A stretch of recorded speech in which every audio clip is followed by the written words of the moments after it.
Shalom sahabat Galilea yang diberkati oleh Tuhan Yesus.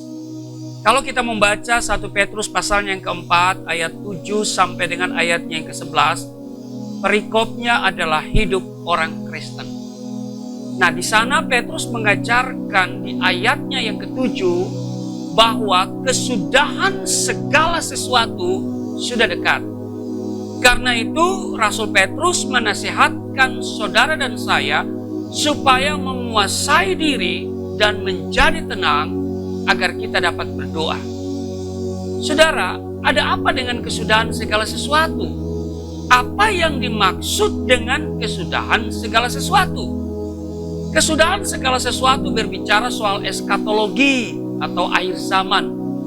Hal itu ditandai dengan datangnya masa-masa yang sukar. Kalau kita membaca apa yang ditulis dalam 2 Timotius pasal 3 ayat 1 sampai dengan ayat yang ke-9, Paulus menunjukkan bahwa masa yang sukar itu akan diikuti dengan krisis moral manusia yang akan mengalami kemerosotan secara drastis. Manusia akan mencintai dirinya sendiri dan menjadi hamba uang. Itulah akar segala kejahatan manusia. Kalau saudara baca di 1 Timotius 6 ayat yang ke-10. Intinya, mereka lebih suka menuruti hawa nafsu yang najis daripada menuruti kehendak Allah. Inilah krisis moral yang terjadi. Karena memang telah tiba masa yang sukar. Nah, kita harus memelihara hidup kita, saudara, agar saudara dan saya tetap dalam Kristus, supaya jangan terinfeksi oleh virus krisis moral itu. Bagaimana caranya? Yaitu dengan menguasai diri atau mengendalikan diri dan menjadi tenang agar terus ada dalam kehidupan doa. Di Amsal pasal 25 ayatnya yang ke-28 dikatakan, orang yang tidak dapat mengendalikan diri adalah seperti kota yang roboh temboknya.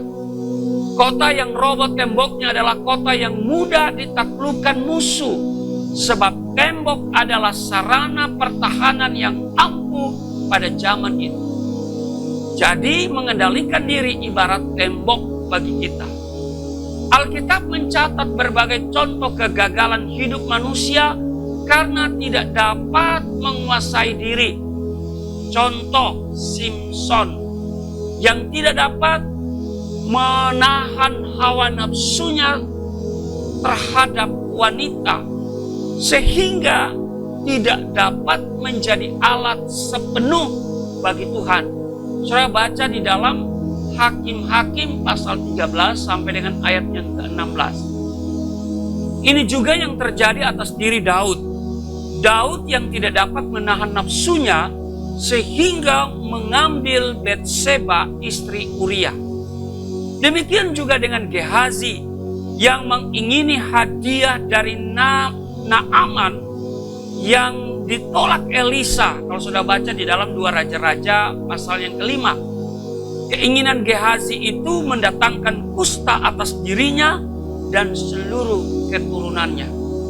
Hal yang sama juga dialami oleh Yudas Iskariot yang tidak dapat menahan diri terhadap keinginan untuk memiliki banyak uang sehingga ia menjual gurunya sendiri. Kalau sudah baca di dalam Matius 27 ayat yang ketiga. Petrus mengingatkan saudara dan saya, karena kesudahan segala sesuatu semakin dekat, kuasailah diri kita. Jangan biarkan kekhawatiran dan keinginan jahat menguasai kita, agar kita tidak salah langkah dan akhirnya melakukan yang jahat di hadapan Allah. Sekali lagi, kuasailah diri kita. Mengapa kita perlu menguasai diri? Supaya kita menjadi tenang dan dapat berdoa. Sebab bagaimana mungkin kita dapat berdoa kalau hati kita tidak tenang karena kekhawatiran akan situasi di sekitar kita, atau pada saat keinginan daging kita begitu kuat menguasai kita. Karena itu di Amsal pasal yang keempat ayat 23, jagalah hatimu. Jangan mendua hati, saudara. Sebab orang yang demikian tidak akan tenang hidupnya. Dan jika kita tidak dapat berdoa, bagaimana mungkin kita dapat menerima sesuatu dari Allah? Atau kalaupun kita berdoa, kita tidak menerima apa-apa karena kita salah berdoa. Sebab hati kita penuh dengan kekhawatiran. Akhirnya kita berdoa menurut kedagingan kita. Sebab itu saudaraku, sahabat Galilea yang diberkati Tuhan, seburuk apapun situasi yang sedang terjadi, kuasailah dirimu. Kuasailah emosi, pikiran, lidah, dan tubuh kita. Jadilah tenang supaya kita dapat berdoa. Karena orang yang tidak dapat menguasai dirinya akan selalu berjalan menurut kedagingan. Tetapi orang yang senantiasa berdoa akan berjalan bersama Allah. Tuhan Yesus memberkati. Mari kita berdoa. Terima kasih Tuhan. Kami tahu bahwa hidup kami harus menjadi garam dan terang. Karena itu biarlah kami dengan kekuatan Roh Kudus, kami mampu menguasai diri kami. Karena kami ada di akhir zaman ini. Di dalam nama Tuhan Yesus, haleluya, amin.